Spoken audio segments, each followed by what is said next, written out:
Friends, welcome to కేకలాజిక్స్ and tricks. Friends, ఇప్పుడు మనం ఈ షైన్ ఇండియా ఏప్రిల్ మంత్ 2026 కి సంబంధించిన కరెంట్ అఫైర్స్ ఫ్రెండ్స్ ఇప్పుడు మనం ర్యాపిడ్ గా జస్ట్ ఒక 20 minutes లోపే లాజికల్ గా మనం ట్రిక్స్ యూజ్ చేస్తూ ఈ వీడియోలో చూసే ప్రయత్నం చేద్దాం. ఫ్రెండ్స్, ఫస్ట్ మనం చూసుకున్నట్లయితే ఇది మన షైన్ ఇండియాకి సంబంధించిన ఫస్ట్ పేజ్. ఫ్రెండ్స్, మెయిన్ చూసుకున్నట్లయితే 98వ ఆస్కార్ అవార్డు చాలా ఇంపార్టెంట్. ఇది దీని మీద గతంలో మనకు తెలుసు చాలా సార్లు బిట్స్ రావడం జరిగింది కాబట్టి ఇవన్నీ మనం ఈ వీడియోలో చూసే ప్రయత్నం చేద్దాం. అదే విధంగా తెలంగాణ బడ్జెట్ 2026-27 అది చాలా ఇంపార్టెంట్. రీసెంట్ గా మనందరూ తెలుస్తున్నటువంటి అతి ఇంపార్టెంట్ అయినటువంటి టాపిక్ ఏంటంటే ఇరాన్, ఇజ్రాయెల్, అమెరికా మధ్య యుద్ధ బేరీ. మరి అక్కడ జరుగుతున్నటువంటి పరిణామాలు ఏంటి? మెయిన్ గా అక్కడ మనం ఎగ్జామ్ లో ఎలాంటివి ఫోకస్ పెడుతూ ఉంటారంటే ఆపరేషన్స్ మీద ఎక్కువగా ఎగ్జామ్ లో గతంలో అడిగారు కాబట్టి అవన్నీ కూడా మనం ఇప్పుడు చూసే ప్రయత్నం చేద్దాం. అదే విధంగా మనందరికీ తెలుసు T20 ప్రపంచ కప్ మన ఇండియా 2026 విజేతగా రావడం జరిగింది. ఇవన్నీ కూడా మనం స్టార్టింగ్ నుంచి చూసుకునే ప్రయత్నం చేద్దాం. ఫస్ట్ మనం చూసుకున్నట్లయితే ఫ్రెండ్స్, అమెరికా ఇజ్రాయెల్ తో ఇరాన్ యుద్ధం. దీని మీద జనరల్ గా ఉన్న పాయింట్స్ మీరు చదువుకోండి. మేజర్ గా ఉన్నటువంటి ఒక 2-3 ఇంపార్టెంట్ పాయింట్స్ అలా ఎగ్జామ్ లో అలాంటివి చాలా సార్లు అడిగాడు కాబట్టి చూద్దాం.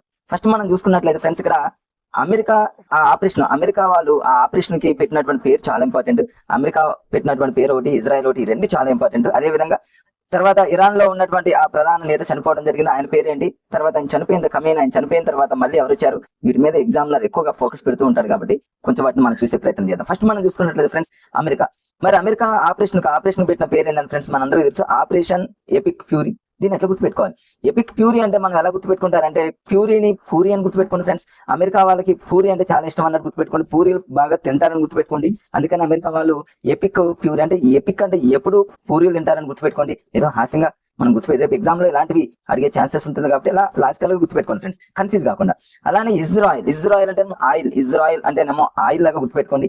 ఇజ్రాయెల్ అనుగుణ ఆపరేషన్ రోరింగ్ లైన్ అని ఇంపార్టెంట్, లైన్ అని గుర్తుపెట్టుకోండి. ఆపరేషన్ రోరింగ్ లైన్ అంటే ఇక్కడ మరి సింహం కాబట్టి లైన్ మనం ఇజ్రాయెల్ ఆయిల్ తో మనం కంపారిజన్ చేసుకుంటూ గుర్తుపెట్టుకోవచ్చు ఫ్రెండ్స్. అంటే ఇజ్రాయెల్ అంటే ఆయిల్ అంటే ఈ సింహానికి ఆయిల్ అంటే ఇష్టమనో లేకపోతే ఇట్లా ఒక లాజికల్ గా మనం దానికి మరి కంపారిజన్ చేస్తూ గుర్తుపెట్టుకుంటే లైఫ్ లో మనం మర్చిపోయేటటువంటి ఛాన్స్ చాలా తక్కువగా ఉంటాయి ఫ్రెండ్స్. అదే విధంగా ఇంకా మనందరికీ తెలుసు ఆ దేశం యొక్క ఇరాన్ దేశం యొక్క సుప్రీం నేత అయతొల్లా అలీ ఖమేనీ చనిపోవడం జరిగింది. ఈ అలీ ఖమేనీ అనేటటువంటిది ఇంపార్టెంట్. సరే, ఇది అందరికీ తెలిసినటువంటి పదం కాబట్టి దీని మీద అడకపోవచ్చులే కానీ మరి ఈయన చనిపోయిన తర్వాత తాత్కాలికంగా ఎవరైతే వచ్చారో గతంలో చాలా సార్లు అడిగారు ఫ్రెండ్స్. అలాంటివి చాలా ఇంపార్టెంట్, మనం ఖచ్చితంగా అలాంటి వాటిని మనం చూసుకోవాలి.